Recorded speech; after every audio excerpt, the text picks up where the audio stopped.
Loyalty, as defined, is the willing and steadfast and practical devotion of a person to a cause.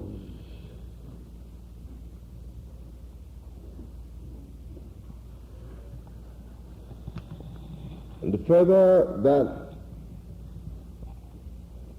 the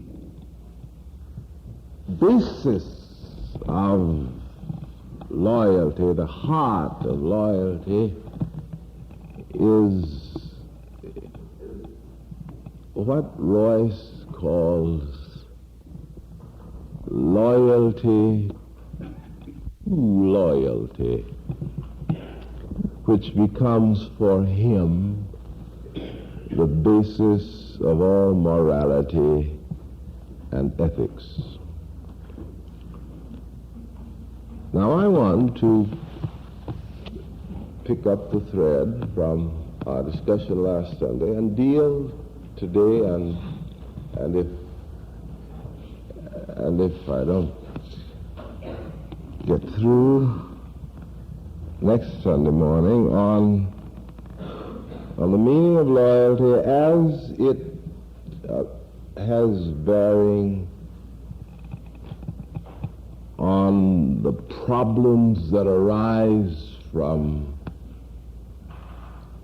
conflicts between loyalties.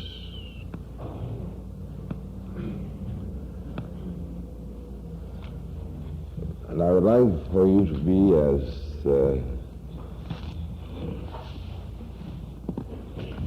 open-minded and uninhibited as possible, so that as we work along together and you hear me say something with which you cannot possibly be in agreement, that when that moment happens, you will have the kind of discipline and self-control that will permit your mind to remain open for the rest of our working together, and then you can close it this afternoon. That'll be all right.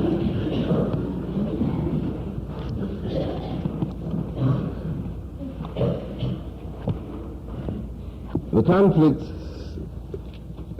the very existence of the experience of conflicts between loyalties suggests at once that the individual is always involved in relating himself to what may be regarded as a kind of hierarchy of causes. Life would be very simple if it could be reduced to a single, solitary, objective cause.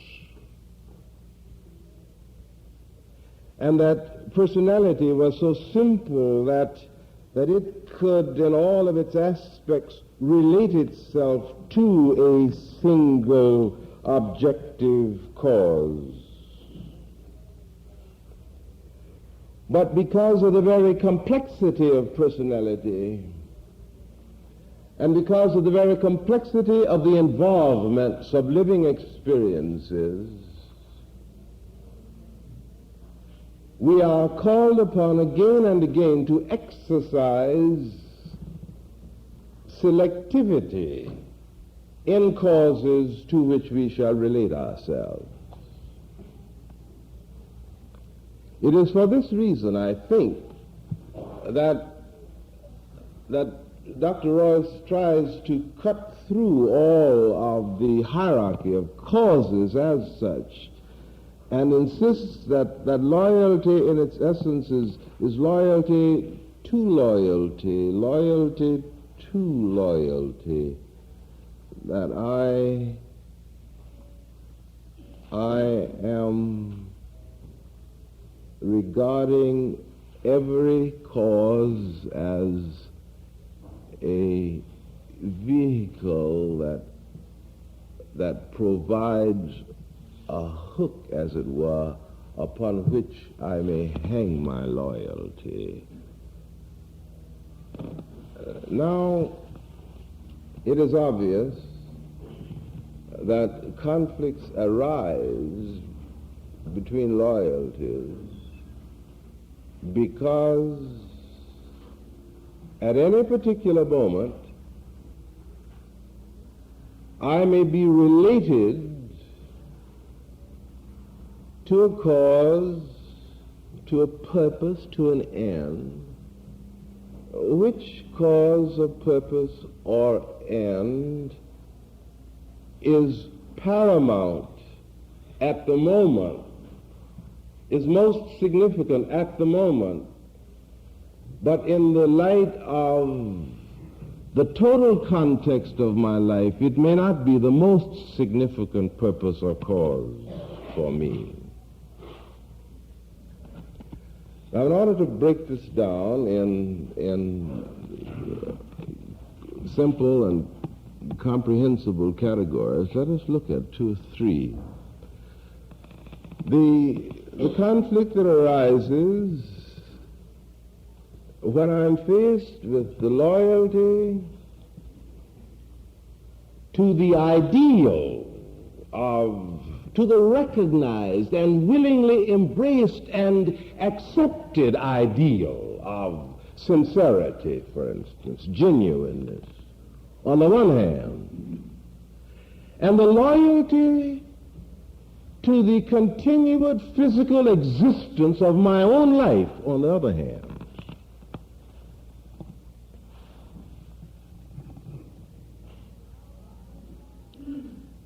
Shall I be true in terms of genuineness and sincerity,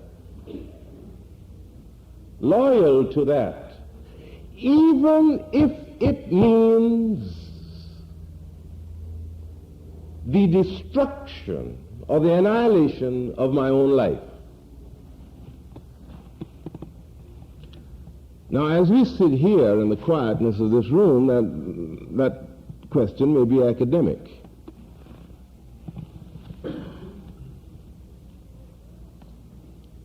But it is one of the oldest moral and ethical problems and struggles of the life of man.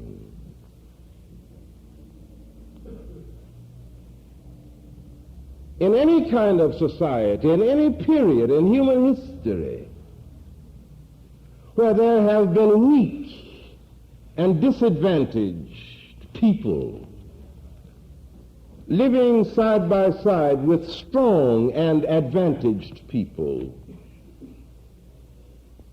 the weak people have tended to survive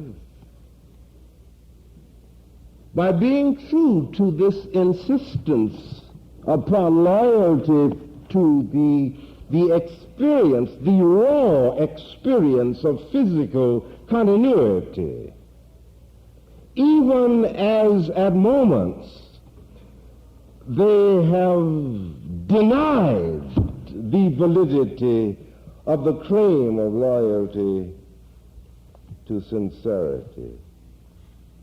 It's curious, isn't it? The weak have survived by fooling the strong. And we don't think anything about it. You see, when we see the thing operating in nature, I've mentioned to you perhaps several times, but when I was a boy in Florida, I spent much of my time in the summer in the woods. And one of the things that always impressed me was the uncanny way in which birds, I know them when I see them, I don't know their names, but they were birds, could tell from the shape, the outline of the shadow of the hawk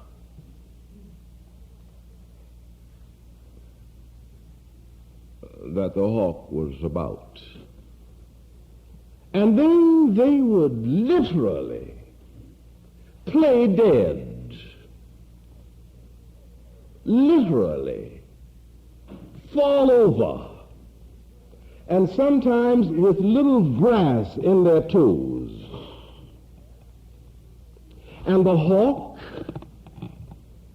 perhaps blinked his eyes and went on about his business thinking he had an optical illusion, hoping that he would come upon a meadow in which there were little birds who didn't have sense enough to play dead. Now, when we see that operating in the world of nature, it doesn't present for us a problem of moral and ethical conflict, does it? When we turn to the book of Ezekiel and we read the consultation and the words of comfort and assurance that the prophet was giving to the Judahites in exile in Babylon. And as we read those words and weigh them very carefully, and we see that he is using a term like Hiram of Tyre,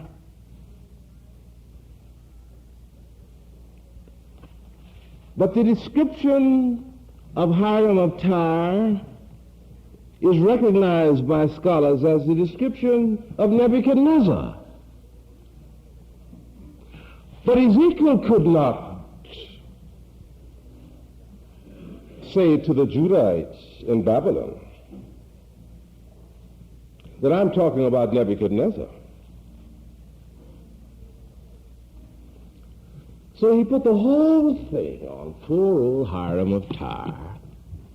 And every Judahite who listened to him recognized he was doing what the Babylonian Secret Service couldn't do anything with him, because he wasn't talking about Babylon. He was talking about Hiram.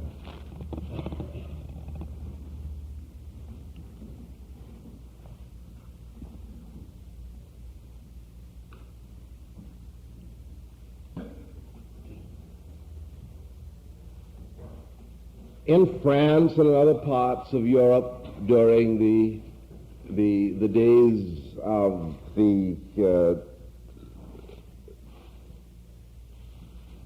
German domination, when they were deceptive,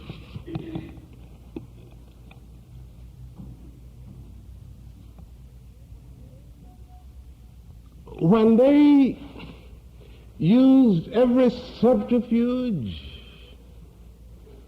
to keep the enemy from recognizing who they were and what they were doing,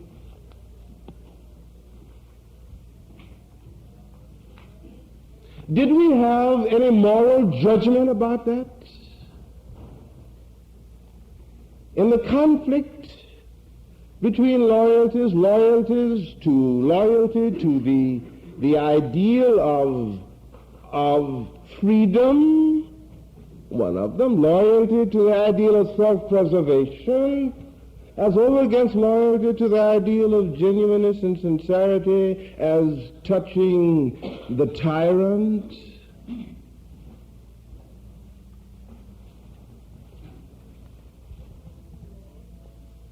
Can I be loyal to loyalty and thereby increase the total sum of loyalty without honoring the loyalty of a man who is loyal to a cause, which cause in my judgment is an evil cause?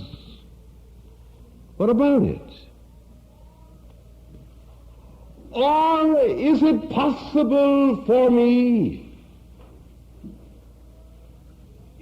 to honor his loyalty in order that my loyalty might increase the sum total of loyalty in the human experience, and at the same time, as a result of my loyalty, I must seek to destroy the cause to which he is loyal?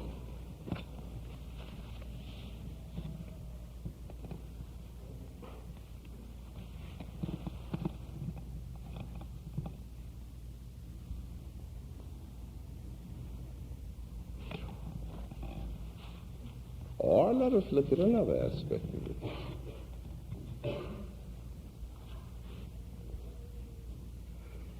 The loyalty to the ideal of genuineness and sincerity, as it may be brought into sharp conflict with the loyalty to mercy. And you may not want to think about this, but it's all right. When Henry Van Dyke wrote the rather famous Christmas dream of the other wise man, and in one of the passages, the other wise man walks into an open court, and then in that courtyard he finds a cottage, and in that cottage there is a Jewish matron with her little 2-year-old baby boy. She's hiding in the corner because as she hears the footsteps of the other wise man, she thinks that the other wise man is Herod's army coming to carry out this command to kill all male boys under 2 years old. And as soon as the other wise man comes in and sees her in this panic, in this fear-stricken condition, he hears the footsteps and the rhythmic beat of Herod's soldiers as they come into the courtyard. And he walks to the open door to meet the captain of Herod's host, or Herod's squad. And Herod's captain says, "Is there a male child in this house?" And the other wise man says, "No, there is no male child in this house. But here is a ruby," to the captain that has sense enough to go on down the street. And when the other wise man, when Van Dyke wrote this, he was the senior chaplain of all the armed forces of the United States, greatly beloved Christian poet and a certain kind of philosopher and preacher. And there was just a tidal wave of protest, because it seemed as if he was putting a premium upon lying. The most searching experience, and you'll pardon the very personal reference here, and perhaps after I tell you this, you may decide that, well, you may decide anything you care to. But the first year that I was out of divinity school and was studying at Oberlin, I had a little church in the community. And one day, I received a telephone call from Steubenville, Ohio, saying that the wife of one of the officers of our little church had been seriously injured in an automobile accident, and she'd asked for me, and would I please come over at once. A friend of mine who had an automobile drove me to Steubenville. We found a little hospital and we went to it. I identified myself to the nurse on the ward, and the nurse said, it's a very serious accident. Her brother was killed instantly when the car turned over. We don't think she can live. Please go in, but don't stay longer than 2 or 3 minutes. You must not do anything to shock her, but give her comfort if you can. She was all bandaged, terribly broken, it's just body and limb.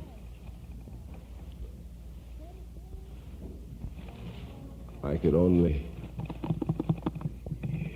hear what she said by holding my ears very close to her lips, just to pick up the muted whisper between her agonies. And she said, please read the 17th chapter of John. Well, I quoted all the 17th chapter of John that I knew. And then she said, will you pray with me? And I said, I'm doing that. And then there was silence, and then she said, is my brother dead? And I said, no, he isn't dead.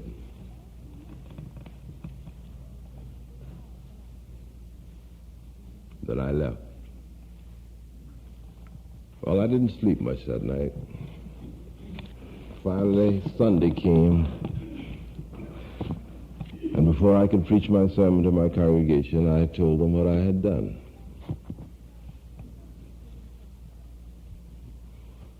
I said I had to decide in a split minute what I would do, and I did the thing which at that time seemed to me to be right. The thing that disturbs me now is that, and that argued against it all, was this, that perhaps she will not live. And the last thing that she asked of her minister, he deceived her.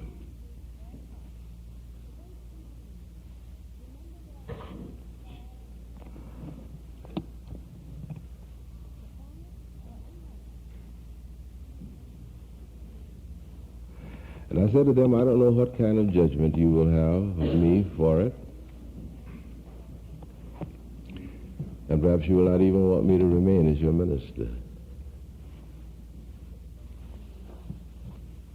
But to me, in that instance, I chose to be loyal to mercy. I do not offer it as a general principle,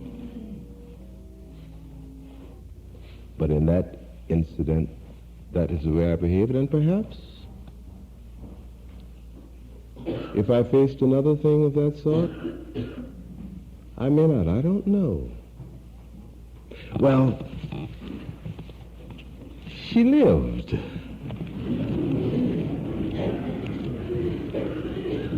And the first time I went to see her when she was back home, we didn't talk about this when I'd go to see her in the hospital. It was just always, nothing was ever said. But when I went to see her when she came back home, she said, I noticed that you've never said anything to me about your first visit to the hospital.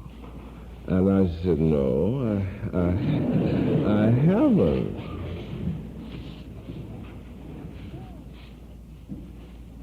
She said, I knew my brother was dead. But I'm so glad that you made it as easy for me as you could. Well, that made me feel better. What do you do? It's not an academic question. What do you do? What do you do? There's loyalty to loyalty, which means that in your loyalty you shall add to the sum total of the loyalty experiences of the race demand of you that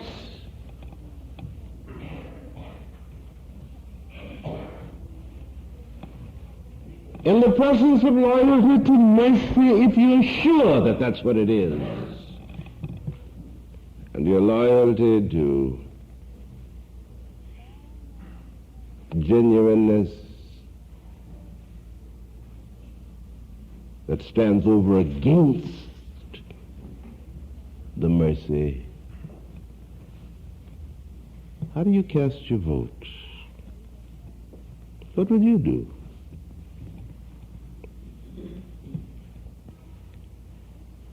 As you're thinking about what I did, what would you do? What would inform the quality of your religious insight at that point?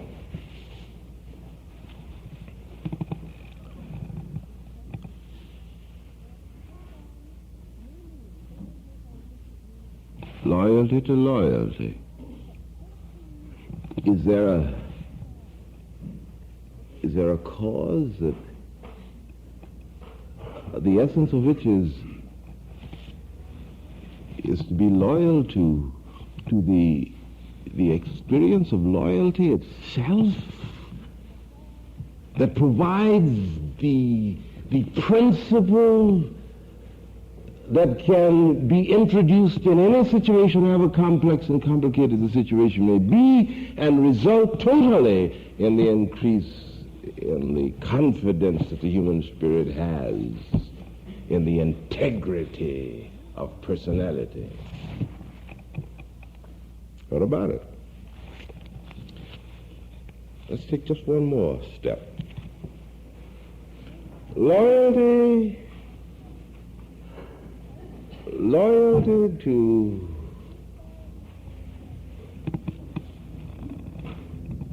to my faith, which becomes the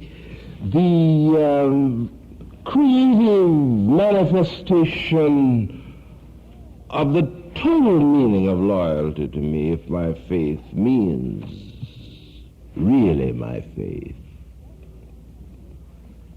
When I am face to face with the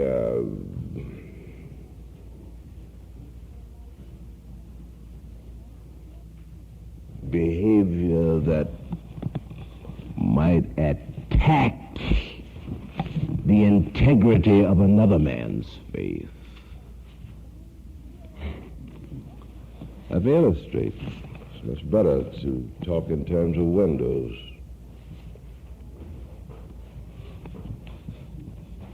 There was a man whose name was Naaman in 2 Kings.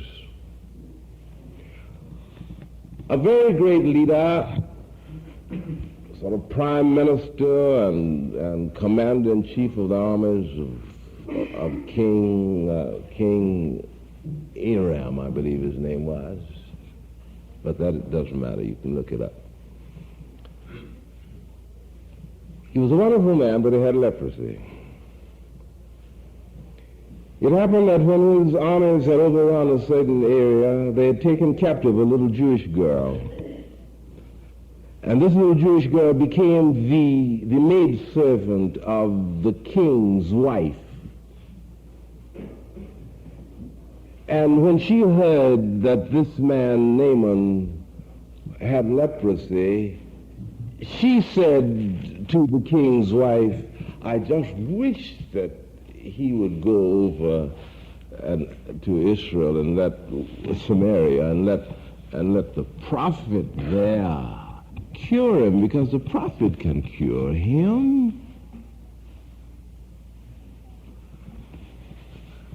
And the word went from that little private women's quarters to the king, and then the king passed the word on to Naaman, and so they set forth. He had a lot of gifts and things he's going to carry, and he He went over to Samaria and found the prophet and sent word to the prophet that he believed that he could heal him, and the prophet didn't even come out to look at him.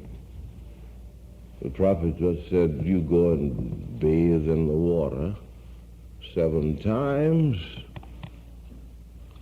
And Naaman was incensed, he said. He did not even have courtesy, common courtesy enough, to come out and talk to me face to face, that sent some underling to me to tell me to go and bathe. I'm not dirty. But somebody else in the group said, well, it isn't much to do. You have the leprosy, and you don't have any choice if you want to just try it. You can't lose anything because you have it. So he went and dipped himself in the water, and he came out clean. And as the chronicler says, he came out with the skin of a baby. Then he wanted to give gifts to the prophet. The prophet said, no, I don't want anything. But he said, let me take 2 mule wagons full of soil. You see, at that time, God was a God, Jehovah was a national God, and he had no power if he were operating in a foreign land, you see. So unless there was some soil that he could feel at home, it's a sort of nationalism that's back in the background of our whole faith at this point. So he said, there's just one other little request that I want to make. When in carrying out my duties of state, and the king, leaning on my arm, walks into the temple of Rimmon, and when he genuflects at the altar of the temple of Rimmon,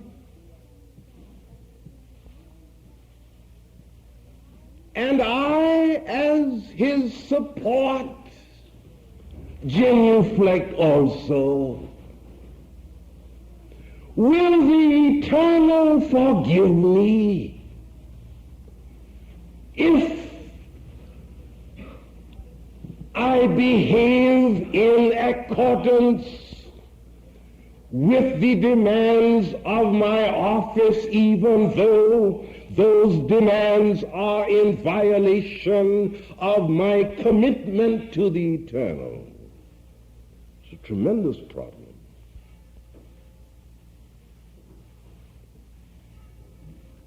My heart is not in the bowing.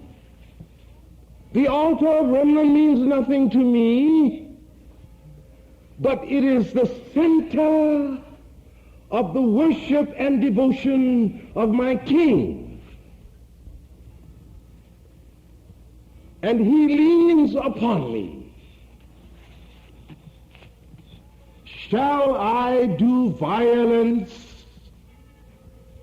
to the sanctity of his religious experience in order that I might be true to the sanctity